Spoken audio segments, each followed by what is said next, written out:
Hello student, आपके अपने YouTube channel में आपका स्वागत है। प्यारे विद्यार्थियों, आज के इस वीडियो में हम पढ़ने वाले हैं अध्याय 2 स्थिर विद्युत एवं धारिता के अंतर्गत आवेशों के निकाय की स्थितिज ऊर्जा। ठीक है, तो आइए शुरुआत करते हैं। प्यारे विद्यार्थियों, स्थिर विद्युत स्थितिज ऊर्जा क्या होती है? तो प्यारे विद्यार्थियों, आवेशों के किसी निकाय की विद्युत स्थितिज ऊर्जा उस कार्य के बराबर होती है जो उन आवेशों को अनंत से उसकी स्थितियों तक लाने में किया जाता है। हमारे पास मान के चलते हैं कि दो आवेश हैं, ये Q1 और यह Q2। ठीक है, ये दो आवेशों का एक निकाय हो गया। दोनों आवेशों के बीच की दूरी होगी R12, एक और दो के बीच की दूरी। प्यारे विद्यार्थियों, हम ये मान के चलते हैं कि ये आवेश Q1 है, इसको अनंत से इस बिंदु तक लाने में W1 कार्य हुआ होगा। ठीक है, तो हम मान के चलें कि माना आवेश Q1 को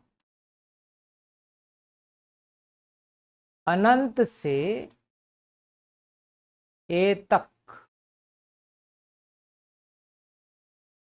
लाने में किया गया कार्य W1 तथा Q2 को B तक लाने में किया गया कार्य W2 है, तो कुल कार्य होगा बच्चा W इज इक्वल टू हो गया हमारे पास W1 प्लस W2।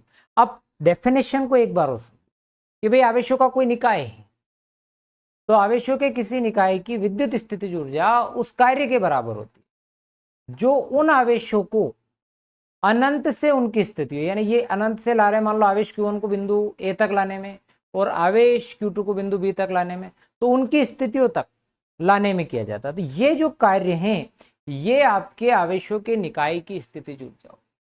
तो स्थिर विद्युत स्थितिज ऊर्जा क्या हो गई कि भाई उन आवेशों को अनंत से उनकी स्थितियों तक लाने में जो कार्य होता है उसे हम बोलेंगे स्थिर विद्युत स्थितिज ऊर्जा। अब हम एक काम करते हैं, दो बिंदु वाले निकाय के लिए पहले स्थितिज ऊर्जा ज्ञात करके देखेंगे, फिर तीन बिंदु वाले निकाय के लिए स्थितिज ऊर्जा ज्ञात करेंगे। तो प्यारे विद्यार्थियों, दो बिंदु आवेशों के निकाय की स्थितिज ऊर्जा। ठीक है, तो हम मान ले कि हमारे पास दो बिंदु आवेश हैं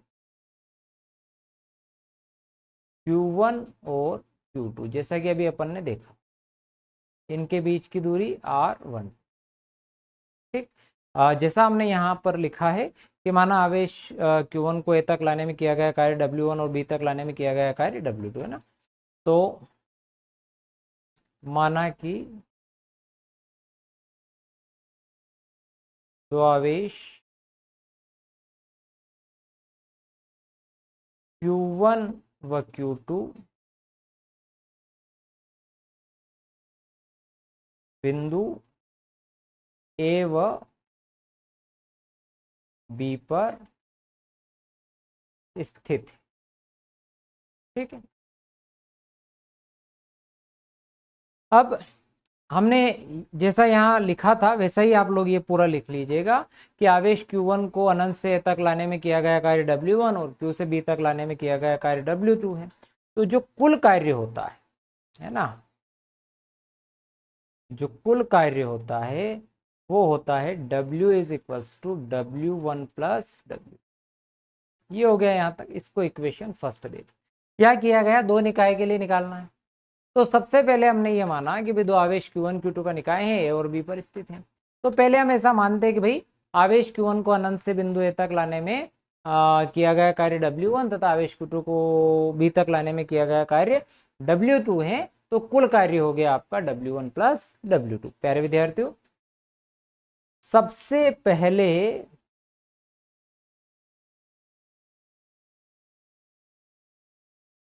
आवेश Q1 को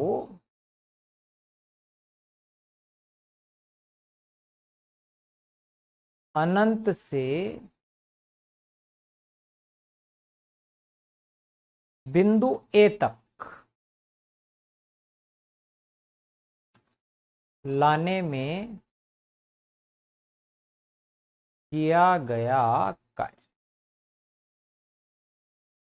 प्यारे विद्यार्थियों, आप इस चीज को ऐसे समझो। अभी तो हमने पूरा निकाय लेकर देखा, अब आप ये मान के चलो कि ये जो Q1 और Q2 है यहां नहीं है। अभी ये जो हमने बनाया है अभी वाला स्ट्रक्चर ऐसा नहीं है।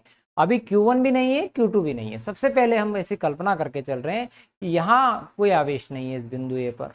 ऐसा समझिए, बिंदु ए पर अभी कोई आवेश नहीं है। और जब बिंदु ए पर कोई आवेश नहीं है तो हमने अनंत से Q1 आवेश को उठाया, अनंत से Q1 आवेश को उठाया और उसको हम लेकर आए बिंदु ए पर। तो यहां तक मैं मान के चल रहा था कि W1 कार्य। तो ये W1 कार्य कितना हुआ? तो ये W1 कार्य हो गया 0। सर 0 कैसे हो गया? 0 ऐसे हो गया बेटा कि इस बिंदु ए पर कोई विद्युत क्षेत्र नहीं है। बिंदु ए पर कोई विद्युत क्षेत्र नहीं है, यहां पर कोई आवेश पहले से उपस्थित नहीं है। बिंदु ए पर कोई विद्युत क्षेत्र नहीं, यहां पर पहले से कोई आवेश उपस्थित नहीं, इसीलिए बच्चा किया गया कार्य होगा 0। ठीक है, तो W1 वाला जो है आपका कार्य हो गया 0। यहां तक का ये वाला मामला समझ में आ गया। अब ये वाली कहानी हो गई हमारी खत्म। यहां तक W1 अपना निकल आया। वापस से हम W2 के लिए चर्चा करते हैं। समझ में आ रही होगी बात? सबसे पहले आवेश Q1 को लेकर आए तो अनंत से ए तक लाने में हमें कोई कार्य नहीं करना पड़ा। क्यों नहीं करना पड़ा? क्योंकि पहले से ए पर कोई आवेश उपस्थित नहीं था। ठीक, अब पहली स्थिति हो गई आपकी ये। अब ये बी वाला जो है, अभी यहां पर आवेश नहीं है, Q1 पर तो है ना, इस बी बिंदु पर अभी आवेश नहीं। अब आवेश हमारा अनंत पर है और अनंत से फिर इस Q2 आवेश को उठाकर बी तक लाना है। पर अब एक प्रॉब्लम क्रिएट होगी। जब आप इस Q2 आवेश को उठाकर इस बी तक लाएंगे तो एक प्रॉब्लम होगी। वो प्रॉब्लम कौन पैदा करेगा? ये Q1। इस Q1 की वजह से यहां पर एक विद्युत क्षेत्र उत्पन्न हो जाए। Q1, क्योंकि Q1 आप पहले से लाके आपने रख दिया, तो अब वो Q1 क्या करेगा? चारों तरफ एक विद्युत क्षेत्र उत्पन्न करेगा। और जब आप Q2 लेकर आओगे तो वो Q2 का विरोध करेगा। यहां पर Q2 को इस Q1 द्वारा उत्पन्न विद्युत क्षेत्र के विरोध में लाने में कुछ कार्य करना पड़ेगा, है ना।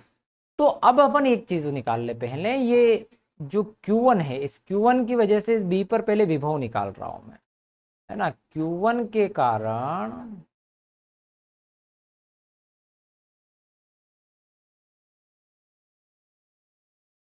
बिंदु B पर विभव, ठीक है। Q1 के कारण बिंदु B पर विभव क्या होगा? 1/4 पाई एप्सिलॉन नॉट Q1 बटा दूरी कितनी है हमारे पास? R12। ये तो हमने डेरिवेशन पढ़ा हुआ है। ये विभव हो गया। जब हमारे पास अगर विभव अवेलेबल होता है तो हमने सूत्र पढ़ा V बराबर W/Q, तो W is equal to VQ हो जाएगा। तो बेटा कार्य आपको निकालना है, तो विभव के साथ अगर आप आवेश का गुणा कर दें तो आपका काम हो जाएगा। तो मुझे विभव कहाँ चाहिए बेटा? मुझे विभव चाहिए इस बिंदु B पर, और अनंत से इस बिंदु तक लाने में कार्य हुआ था W2, वो W2 निकालना है। तो Q1 का B तक विभव अपने को पता है, विभव पता है, और आवेश Q2 हमें पता है। तो बहुत आसान हो गया, आप देखो। ठीक है, तो Q2 को B तक कहां से ला रहे हैं? पूरे लिख देते हैं। Q2 को अनंत से B तक लाने में किया गया कार्य।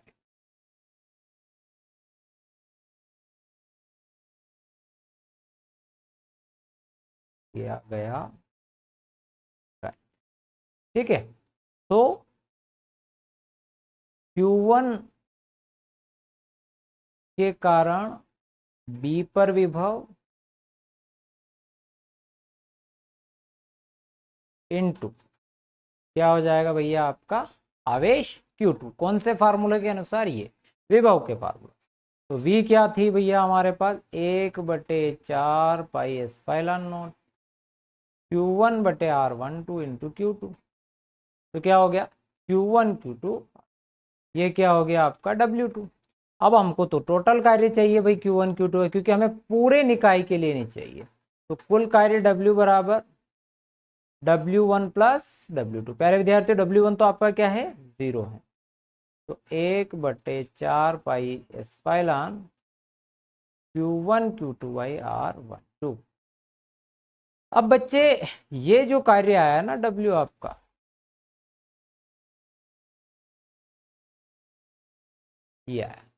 यही कार्य निकाय की स्थितिज ऊर्जा के रूप में संचित होता है। यही कार्य निकाय की स्थितिज ऊर्जा के रूप में संचित होता है। कितनी बढ़िया बात, यानी U बराबर हो गया बेटा, क्या हो गया U बराबर आपका आया 1/4 pi epsilon not Q1 Q2 by R12। अब देखो ये निकाय की स्थितिज ऊर्जा का व्यंजक। ठीक है, एक निकाय की स्थितिज ऊर्जा का ये व्यंजक हो गया। समझ में आया? कुछ भी नहीं किया मैंने, बहुत सरल तरीका अप्लाई किया कि मेरे पास दो आवेश थे, Q1 Q2 का निकाय था। तो पहले मैंने माना कि आवेश Q1 को लाने में कार्य W1 हुआ। ठीक है, चूंकि आवेश Q1 पहले से वहां बिंदु ए पर कोई आवेश नहीं था, तो वहां तक का किया गया कार्य 0 हो गया। फिर Q2 को B तक लाने में किया गया कार्य निकालना था, तो फिर हमने क्या किया कि Q1 के कारण B पर विभव निकाल लिया, और Q2 को अनंत से B तक लाने में किया गया कार्य, तो Q1 के कारण B का विभव में गुणा कर दिया आपने Q2 का, और वैल्यू पुट कर दी। अब कुल कार्य तो 0 जोड़ने पर तो वही नंबर आएगा, कोई मतलब नहीं है उसका, और यही कार्य आपका निकाय की स्थितिज ऊर्जा के रूप में संचित हो जाता है। ठीक है भैया, अब कुछ केस पे चर्चा कर लेते हैं।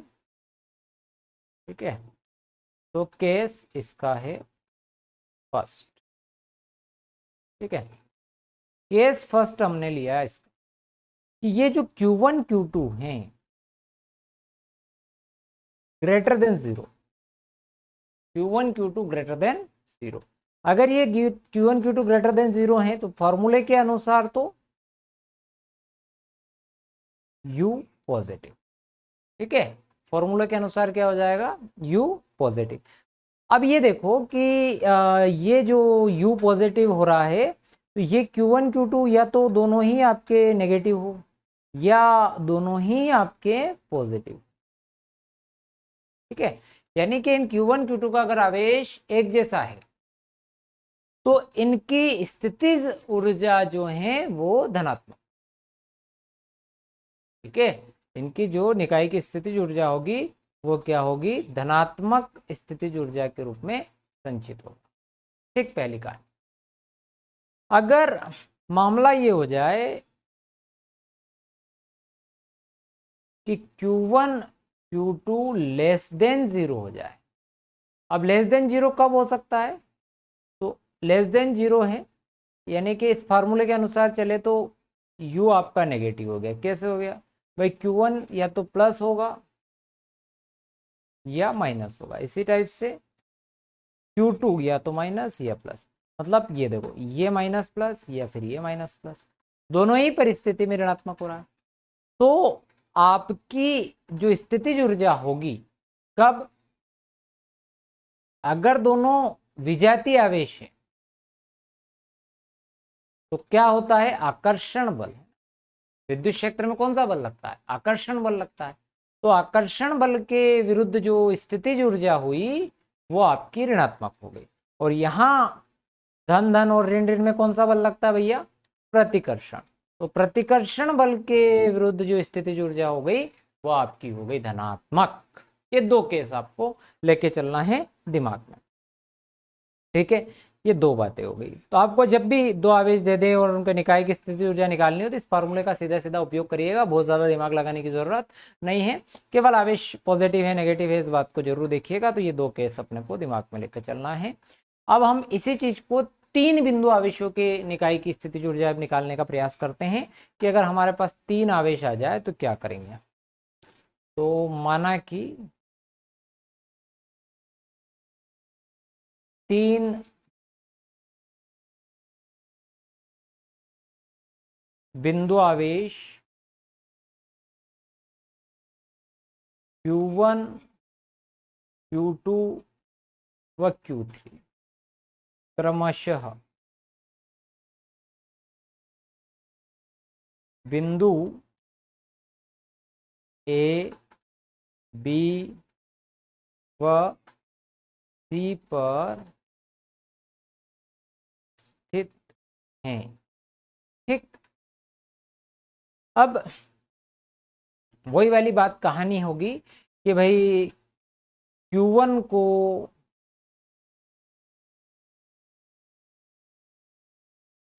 Q1 Q2 व Q3 को क्रमशः अनंत से ना ए बी व सी तक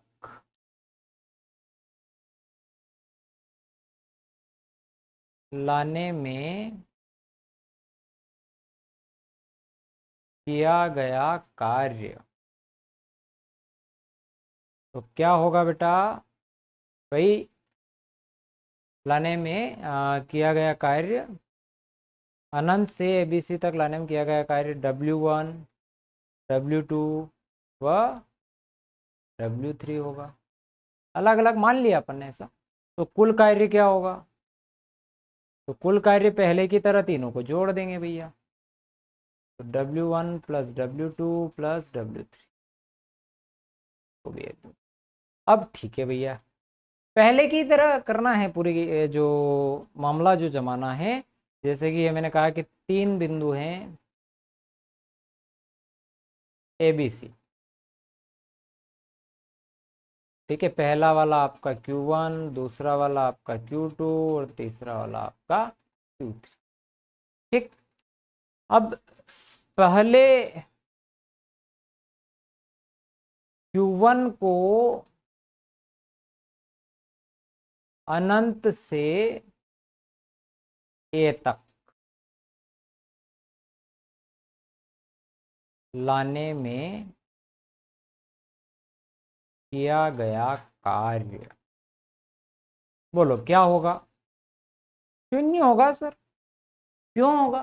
तो आपको पता, क्योंकि यहां पहले निकाय में कोई आवेश है नहीं, इस बिंदु पर कोई आवेश नहीं। बी और सी को भी अपन बाद में लाएंगे, पहले एक Q1 को ला रहे हैं, फिर Q2 को लाएंगे, फिर Q3 को लाएंगे, इस बात का ध्यान रखें। तो Q1 पर पहले से कोई आवेश है क्या? नहीं। ए बिंदु पर कोई आवेश नहीं तो वहां कोई विद्युत क्षेत्र भी नहीं है, ठीक है। तो विद्युत क्षेत्र नहीं है तो इसका विरोध में कोई कार्य करने की जरूरत पड़ेगी क्या? नहीं पड़ेगी। तो कोई कार्य नहीं होता है, यानी कार्य यहाँ पर शून्य होता है। अब पिछली बार की तरह है ना, बिंदु बी पर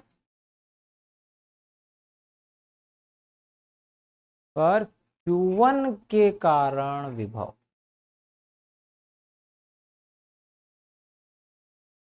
बिंदु बी पर Q1 के कारण विभव जो हुआ वो आपका हुआ, इसको V1 दे दे मान लो।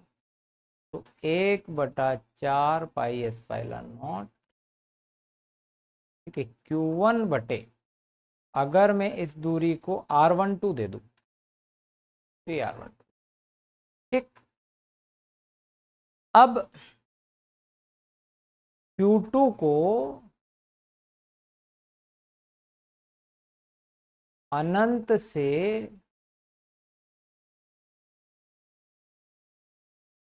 बी तक लाने में किया गया कार्य, तो जो कार्य हुआ बी तक लाने, वो होगा आपका Q1 के कारण विभव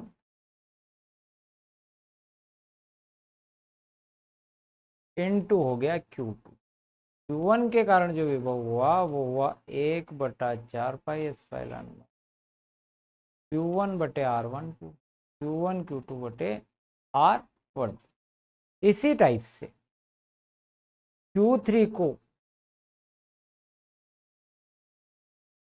अब आप Q3 को ला रहे हैं, Q3 को अनंत से C तक लाएंगे, है ना।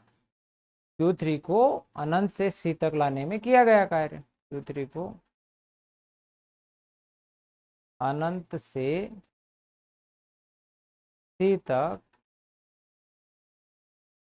लाने में किया गया कार्य। अब क्या हुआ, जैसे कि इस Q2 के यहाँ पर Q1 के कारण क्षेत्र उत्पन्न हो गया था, उसी टाइप से इस Q3 के यहाँ पर ये Q1 और Q2 के कारण क्षेत्र उत्पन्न हो गए। तो Q1 और Q2 दोनों ही के विभव के साथ Q3 का गुणा कर देंगे तो उत्तर आएगा कि नहीं आएगा? आ जाएगा, आराम से आ जाएगा। तो ठीक है, इस वाली दूरी को जो है अब अपने को 3 से 2 तक की दूरी और 3 से 1 तक की दूरी, है ना, जैसे वो 1 से 2 तक की थी, है ना। तो इसी टाइप से हो जाएगी ये, ठीक है। आप ऐसा भी कर सकते हो, 1 से 3 तक की या 2 से 3 तक की दूरी भी आप इसको लिख सकते हैं। जैसे कि आप इसको क्या कर सकते हैं, इसको आप लिख लें 2 से 3 तक की, और इसको आप लिख लें 1 से 3 तक की। उससे कोई बड़ा फर्क आपको पड़ने वाला नहीं है। तो कार्य जब W3 निकालेंगे तो ये होगा यहाँ पर कि Q1 व Q2 के कारण विभव इनटू आपका होगा बेटा Q3, है ना। तो अब जब आप विभव निकालते हैं तो 1/4 पाई एप्सिलॉन आता ही है, तो 1/4 पाई एप्सिलॉन नॉट में पहले ही कॉमन लिख देता हूँ।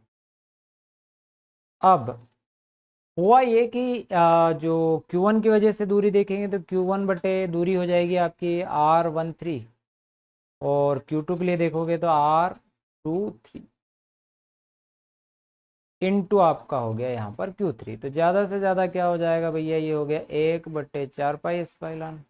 इस Q3 का गुणा करेंगे तो Q1 Q3 बटे R13 और Q2 Q3 बटे R23। ये आ गया बेटा कार्य W3 का। अब कुछ नहीं करना है, तीनों को जोड़ दो,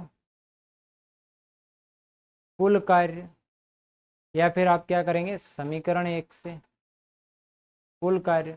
W बराबर क्या था, W1 W2 प्लस W3। हमारे पास इनको आप बहुत और अच्छे से करना चाहें तो आप इनको समीकरण दे दें भैया, कि W1 वाली एक समीकरण हो गई, एक तो वो दे दी थी तो ये 2 हो गई, ये आपकी W2 वाली 3 हो गई, और ये 4 हो जाएगी आपकी, ये आपकी 4 हो गई। अब 2 3 4 से मान यहाँ रख देंगे, एक में ऐसा भी लिख सकते हैं। तो W1 तो आपका 0 है, W2 आपका 1/4 pi epsilon not Q1 Q2 बटे R12 प्लस यहाँ आया 1/4 W3 4 पाई एप्सिलॉन नॉट, ये आया Q1 Q2 sorry Q1 Q3 ना, Q1 Q3 R13, और एक और आया Q2 Q3 R23, ये सब आ गया, ठीक है। ये वाला 0 हो गया, ठीक है। बहुत चाहे तो 1/4 पाई एप्सिलॉन नॉट आप कॉमन निकाल लेंगे इन सब में से, तो यहाँ आएगा Q1 Q2 बाई R12, ठीक है, Q1 Q3/R13। तो आपको सीधा सा गणित है कि अगर कभी भी ऐसा निकालने की स्थिति निर्मित होती है तो आपको कुछ भी नहीं करना रहता है, ठीक है। आपको उन आवेशों का आपस में गुणा करके उनके बीच की दूरियों से डिवाइड करना रहता है 1/4 पहले, और यही कार्य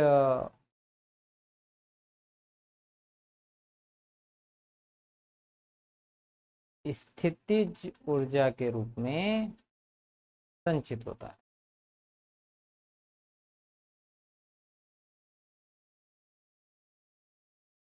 ठीक है, यही जो कार्य है वो जो है आपका स्थितिज ऊर्जा के रूप में संचित होता है। तो इसे कैसे लिख सकते हैं भैया, U बराबर 1/4 पाई एप्सिलॉन नॉट, ये होगा बेटा Q1 Q2/R12, Q1 Q/R13 और Q2 Q3/R23। प्यारे विद्यार्थियों, जो स्थिर विद्युत बल है, ठीक है, वो संरक्षित प्रकृति का होता है। इस कारण से इस U का मान इस बात पर निर्भर नहीं करता है कि निकाय के आवेशों को किस तरह उनकी स्थितियों पर लाया गया है, ठीक है, उनको कैसे आप लेकर आए, किस तरह लेकर आए, इस बात पर निर्भर नहीं करेगा। तो प्यारे विद्यार्थियों, आपको वीडियो अगर पसंद आया हो तो चैनल को सब्सक्राइब जरूर कीजिएगा और अपने दोस्तों के साथ शेयर करना नहीं भूलना। मैं एनसीईआरटी के सारे टॉपिक को क्रमबद्ध तरीके से आपको करवा रहा हूँ और धीरे धीरे आपको सारे टॉपिक में 12th फिजिक्स के करवा दूंगा और अच्छे से आपकी बोर्ड एग्जाम में सारे क्वेश्चन आपके आ जाएंगे। मैं ऑब्जेक्टिव सहित सारी चीजें करवाऊंगा, न्यूमेरिकल सहित सारी चीजें कराऊंगा। तो अभी तक आपने चैनल को सब्सक्राइब नहीं किया है तो जरूर कीजिएगा। थैंक यू वेरी मच, मिलते हैं नेक्स्ट वीडियो में।